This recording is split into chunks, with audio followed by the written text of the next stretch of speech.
यार वो जन्ने ने यार इसको गाड़ी खट्टा ये देखেন এখানে আনছি 400 টাকা সব আমাদের বিচার দিন আনছি তারপরে একটা কথা বলছি মাউস করে বলো না একটা আমার ছোট ভাই বোন আছে, আমার মা একা, আমার বাবা শুধু একা কাজ করে সংসার চালায়। তো আমাদের এখন সংসার কিভাবে চলবে?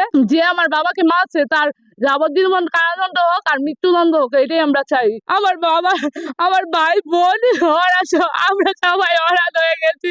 শঙ্কর দাসের ছেলে মহাদেব দাস মারছে, আর হইলো মাহবুব বলে একটা ছেলে ওনার রেখে আনছে, উনিও মারছে। আর কয়েকজন মিললাম শঙ্কর দাসের ছেলে নিয়ে আসছে, কয়েকজন যে রাইকা সবাই মিলে মারছে। উনি কেমন থামো দিছে বাবা একেরে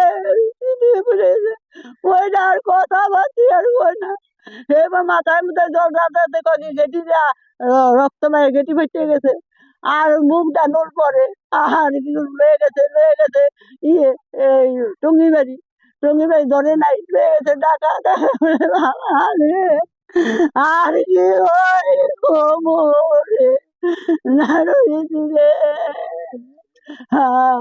আমি দোকানে থাকি রাত্রে থাকি পরে ওখানে দেখি লোকজনের শব্দ পাওয়া যায়, তো কোনো পোলাপেনের গ্রুপ না কোনো কিছু ডরে আমি চুপ করে রয়েছি মতন আর কেউ এমনি ওখানে খালি শব্দ পাওয়া যায়।